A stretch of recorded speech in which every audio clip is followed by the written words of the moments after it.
Herzlich willkommen, liebe Zuseher, hier auf meinem Kanal. Ich freue mich sehr, dass Sie da sind.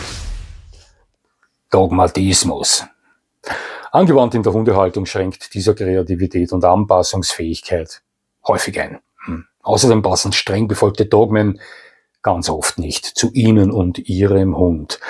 Dieser förmlich explodierende Hundedogmatismus führt zu schweren Konflikten innerhalb der Hundeszene. Und obwohl ich versuche, diesbezüglich mit Scheuklappen durchs Leben zu laufen, werde ich selbst damit häufig konfrontiert, und wenn ich ehrlich bin, geht mir das manchmal ziemlich auf die Nerven. Etwas mehr dazu in diesem Video also. Bis gleich.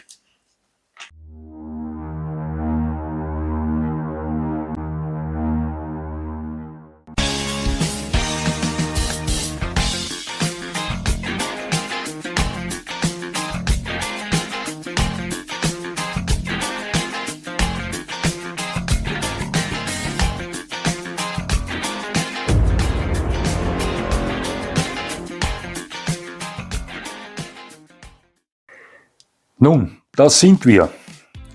Dogmen. Also starre Methoden existieren für mich in der Hundehaltung eigentlich nicht. Es gibt da zwar ein Dogma, das für mich als das Ultimative gilt, doch dazu etwas später.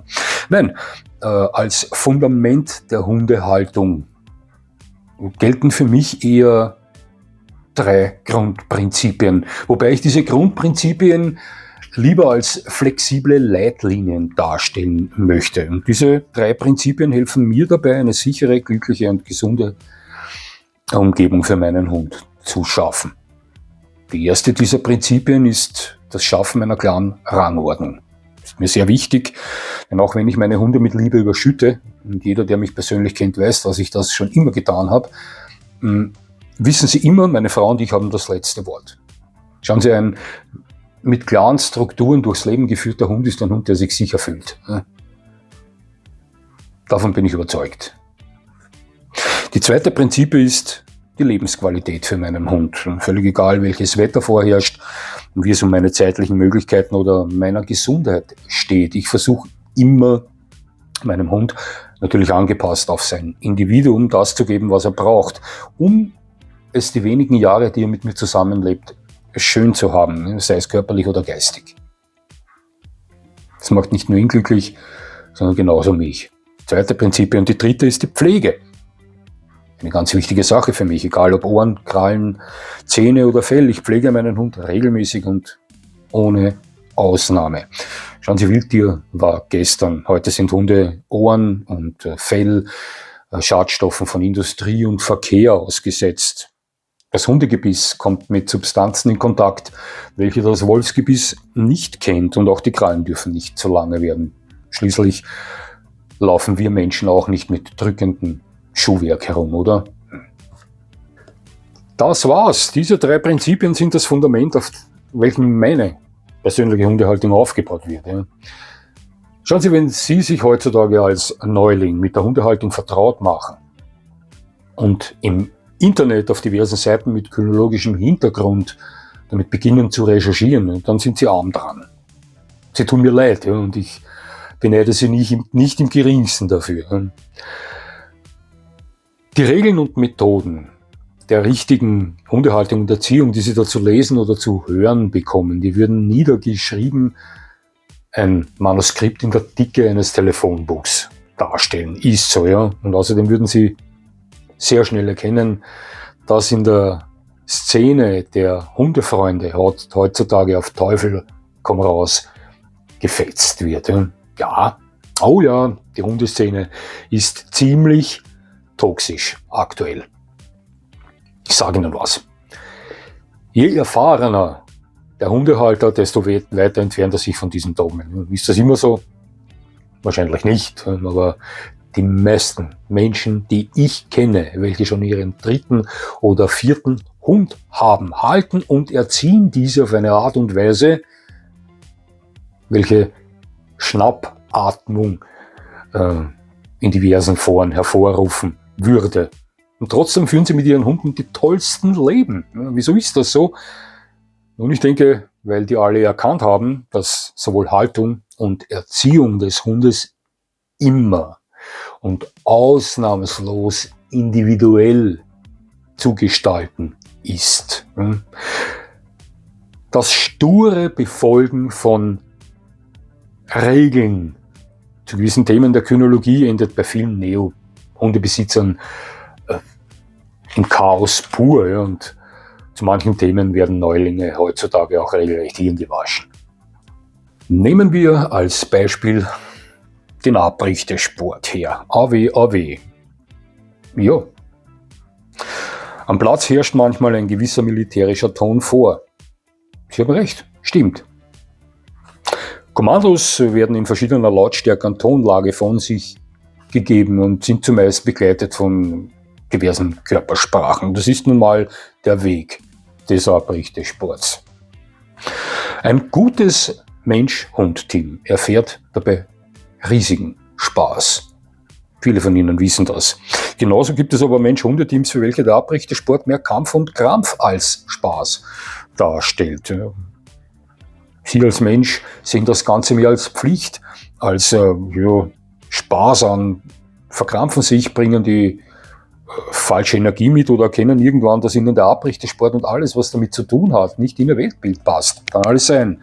Natürlich besteht auch die Möglichkeit, dass sich Ihr Hund aus verschiedenen Gründen nicht für diese Art Sport eignet und damit beginnt, ihn zu verweigern. Häufig daran zu erkennen, dass der Hund schon zu Hause damit beginnt, wenn er merkt, Sie bereiten sich für den Weg zum Platz vor. Das gibt's natürlich. In solchem Fall passt's dann einfach nicht. So einfach ist das. Ja. Durch Lauthals zu verbreiten oder das Gesetz niederzuschreiben, der Hundeabrichtesport ist böse und gemein. Das ist nichts anderes als unwissende Dummheit und dahinter stehe ich. Ja. Jeder einzelne Hundeabrichtesportler da draußen, der schon auf guten Plätzen trainiert hat oder auf guten Plätzen trainiert, er weiß ganz genau, was sich abspielt, wenn er zu seinem Hund sagt, komm, Junge oder komm Mädchen, wir fahren am Platz. Was spielt sich dann ab? Ja, da wird aufgeregt gewinselt, in der Umgebung herumgetapst, da wird extrem mit der Rude gewedelt und wenn sie dann mit ihrem Hund zusammen und dem Auto sich Richtung Platz bewegen, je näher sie kommen, das Winseln wird immer lauter, das Leuchten in den Augen immer heller, was soll ich Ihnen sagen? Viele von Ihnen kennen das. Ja. Eigentlich ist es nicht ernst zu nehmen, dass Leute, die persönlich nicht mit dem Abrichtesport klarkommen, diesen mit voller Überzeugung mittels elendlangen von KI erstellten Texten anprangern und schlecht machen. Ich möchte nicht sagen, dass ich diese Leute verachte. Das ist nicht der Fall. Ich verachte niemanden, der Hunde liebt und ich weiß auch, dass diese Leute Hunde lieben. Ich kritisiere sie. Und ich behaupte, dass diese Behauptungen, speziell die Behauptungen in Richtung Abrichtesport von manchen Leuten, auf Unwissenheit basieren. Ja, sie haben einfach zu wenig Ahnung von der Materie. Nein. Verachten tue ich andere Leute. Ja. Ich habe erst vor kurzem wieder einen Artikel gelesen, von, anders kann ich es nicht sagen, von menschlichen Abschaum. Eine Sache, die mir schon wieder tagelang nachläuft in meinem Herzen, in meinem Kopf. Da wurde vor einem serbischen Tierheim vor einigen Tagen ein PKW gefilmt, bei welchem eine Dame aussteigt, einen Hund vor die Tür setzt. Man sieht, wie, in der Nacht war das, man sieht, wie der Hund wieder ins Auto hinein möchte. Die Dame verhindert das, schmeißt noch ein Bettchen raus, schlägt die Autotür zu und die fahren weg. Es ist, auf diesem Video ist Nacht, dort herrschen zweistellige Minusgrade. Der Hund, ein American Staffordshire Terrier, steht völlig verstört dort, versucht zuerst dem Auto nachzulaufen, gibt die Verfolgung dann auf, läuft kurz zu seinem ihm nachgeschmissenen Bettchen zurück, schnuppert kurz daran, sieht sich völlig verstört und verzweifelt in der Gegend um und verschwindet dann in ein dort ihm unbekanntes Waldstück. Wir haben dort um die minus 10, minus 11 Grad Temperatur. Ein American Staffordshire Terrier wird bei diesen Temperaturen sehr schnell unterkühlen, aufgrund von Futtermangel. Der Hund wird höchstwahrscheinlich nicht gleich Nahrung finden, wird auch sehr schnell entkräftet sein, also der wird höchstwahrscheinlich draufgehen. Ja. Wenn ihn nicht irgendjemand bald findet und aufnimmt, ja, der ist aktuell nicht im Tierheim, das die Sache gefilmt hat, weil er ist davongelaufen, aber wie gesagt, dieser arme Hund, man sieht am Video, wie er dem Auto versucht nachzulaufen, nimmt mich wieder mit, lasst mich nicht her, wird er in einer fremden Gegend ausgesetzt, beim zweistelligen Minusgraden und sich selbst überlassen, also seinem Schicksal überlassen. Das Autokennzeichen ist bekannt, ist in Serbien, ist aber ein Wiener Autokennzeichen, der Sache wird nachgegangen und das sind Menschen, welche ich verachte. Das ist für mich menschlicher Abschaum. Nicht mehr und nicht weniger. Ja. Aber wie gesagt, diese Leute, die da über den Abrichtesport herfahren und die Regeln aufstellen, von wegen, nein, Abrichtesport, Hundeabrichteplätze dürfen nicht besucht werden, weil böse und grausam hin und her, das sind nicht Leute, die ich verachte, sondern die ich kritisiere, weil sie ja, aufgrund von Unwissenheit argumentieren. So viel dazu. Wissen Sie, wie viel überzeugte Hundesportler ich kannte, die ihren Hunden außerhalb des Platzes so viel mehr gestatteten, als es Menschen tun, welche diesen Sport verteufeln? Sehr viele. Das ist Sport und das weiß im Normalfall sowohl der Hundehalter wie auch der Hund. Schauen Sie, der Platz ist der Platz, der Alltag ist der Alltag. Mir kommt so vor, als wäre gewissen Menschen wichtig, den Eindruck zu erwecken, der Hundeabrichtesport sei eine Lebenseinstellung des Hundebesitzers, eine Lebenseinstellung, die daraus besteht, zu brüllen, zu herrschen, zu erniedrigen. Nicht böse sein, liebe Zuseher, aber irgendetwas stimmt bei diesen Menschen nicht, die das behaupten. Ja, so sehe ich das, dahinter stehe ich. Es gibt sehr gute Plätze, die man empfehlen kann. Es gibt miese Plätze, wo niemand hingehen sollte, trainieren. Ja, es gibt Hund-Mensch-Teams, die beim Abrichtesport Spaß in höchster Form erleben und es gibt Hund-Mensch-Teams, wo es nicht passt. So einfach ist das. Wissen Sie, wie oft ich schon gefragt wurde, sag mal, ist das nicht ein Fehler, wenn du das deinem Hund erlaubst? Ich habe mal gelesen, solche Dinge sollte man nicht tun. Das wurde ich schon häufig gefragt. Ne? Liebe Zuseher, ich garantiere Ihnen, dass einige Dinge, welche für mich und Vito genau richtig sind, für viele von Ihnen genau falsch wären. Sie haben einen anderen Hund, Sie haben andere Lebensumstände etc. Sie sind ein völlig anderer Mensch mit einem anderen Leben, mit einem anderen Hund. Und trotzdem würden die Dinge, die ich mit meinem Hund durchziehe, für andere Menschen wiederum total passen. Ja? Ist so. Ja? Ich gestatte meinem Hund viele Dinge. Dinge, die auf der absoluten No-Go-Liste von Leuten stehen, die zum Beispiel zwar den Abrichtesport verteufeln, dafür aber andere in Stein gemeißelte Regeln lehren. Und wenn dann jemand zu mir meint, ich wäre ein schlechter Hundehalter, denn meine Haltung zu gewissen Themen, Vito betreffend, schade seinem Charakter oder würde nicht erwünschte Reaktionen auf diverse Situationen seinerseits hervorrufen. Ja, dann frage ich mich immer, woher wollen die wissen, was ich und mein Hund erwünschen? Ja? Schauen Sie, ich bin mit Hunden groß geworden und habe seit über 40 Jahren intensiv mit Hunden zu tun. Ich habe mit tausenden Hunden gearbeitet, aller Rassen gearbeitet und ich sehe mir diese Regelliste, diese Dogmen der Hundehaltung nicht mehr an. Ja. Viele von Ihnen verstehen genau, was ich meine. Die Hundehaltung ist mir in Fleisch und Blut übergegangen. Sie wissen sicher, was ich meine.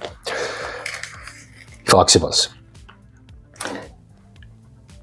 Wer von Ihnen hat vor dem Führerschein, egal ob Auto oder Motorrad, nicht darüber nachgedacht, Wie verdammt nochmal schafft man das alles zu managen? Wie verschafft man das? Auf den Verkehr achten, Verkehrstafeln zulesen, gleichzeitig lenken, schalten, blinken, kuppeln, bremsen, Gas geben.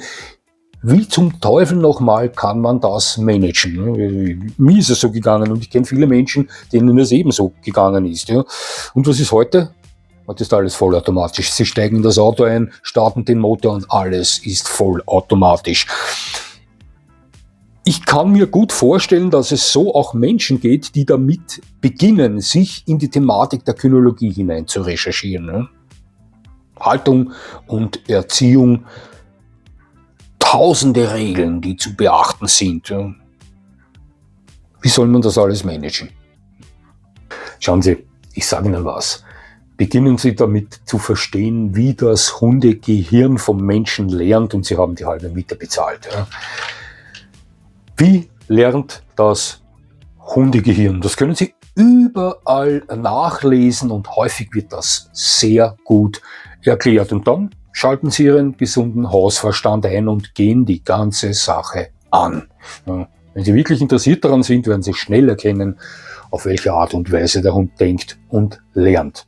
Also konzentrieren Sie sich auf Ihre Vorstellungen. Was wünschen Sie sich vom Leben mit Ihrem Hund? Niemand kann Ihnen vorschreiben, wie Ihr Hund zu sein hat. Niemand kann das. Das ist alleine Ihre und die Sache Ihres Hundes. Natürlich gibt es eine Grundregel. Zumindest für mich stellt das eine Grundregel dar.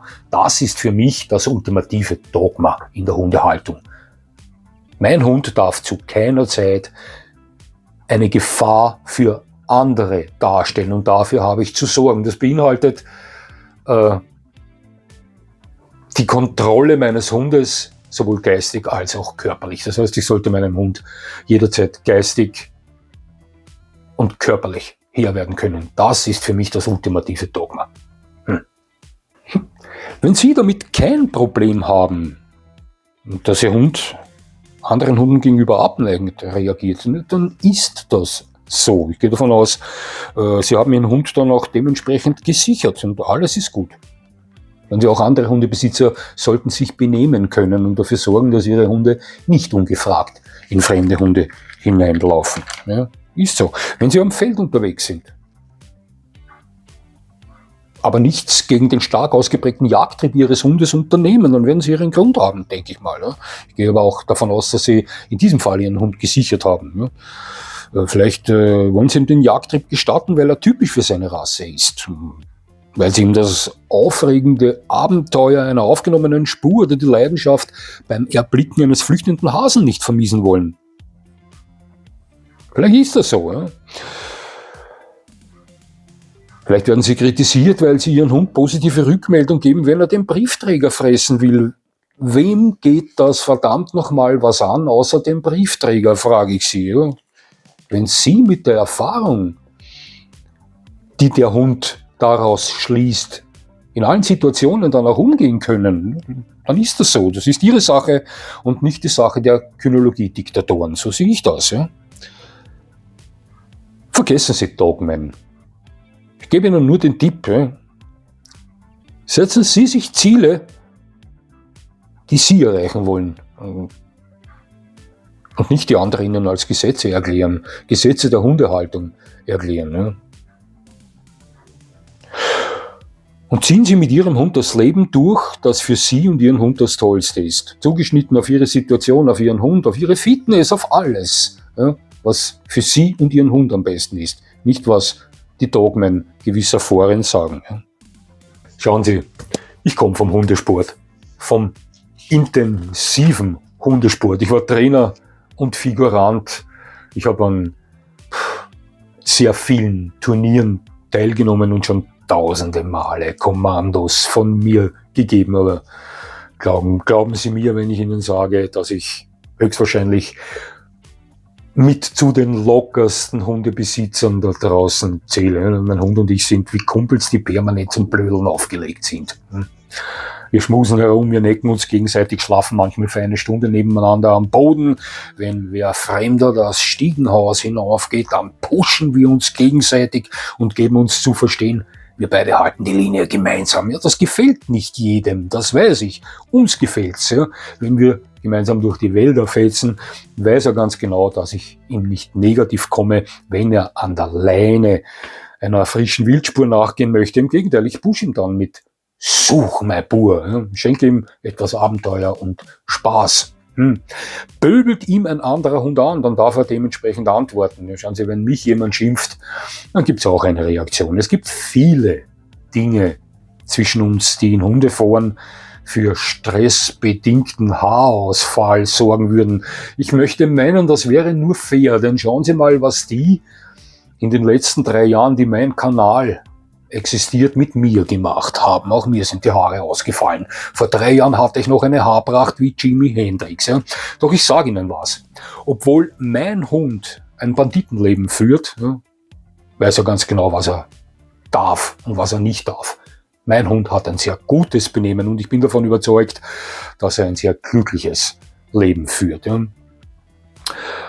Und er wird für niemanden zur Gefahr, außer es werden Grenzen überschritten. Ja, dahinter stehe ich. Ja.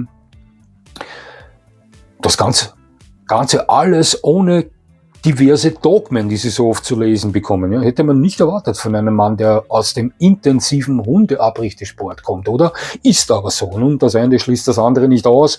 Ich wiederhole mich, der Platz ist der Platz, der Alltag ist der Alltag. Zum Abschluss möchte ich noch ganz besonders betonen, dass es nicht die Tipps sind, welche Ihnen dabei helfen sollen, dass sich Ihr Hund in eine gewisse Richtung entwickelt, die ich hier kritisiere. Verstehen Sie mich nicht falsch. Das tue ich nicht. Die sind häufig hilfreich und wertvoll. Gar keine Frage. Nein, es sind die Richtungen selbst, die Ihnen als unbedingt notwendige Gesetze erklärt werden, welche ich kritisiere. Die kritisiere ich in diesem Video. Ja. Sie sind Sie und Ihr Hund ist Ihr Hund. Ja. Das ist alleine Ihre Sache. Also würde ich sagen, kämpfen Sie nicht mehr die Hundehaltung, sondern beginnen Sie damit, die Hundehaltung zu leben. Sie verstehen sicher, was ich damit meine. Ja. Es hat mich sehr gefreut, dass Sie mir zugesehen haben. Ich würde mich natürlich freuen, wenn Sie mir weiterhin zusehen. Und jetzt wünsche ich Ihnen noch einen schönen Tag. Das war's schon wieder.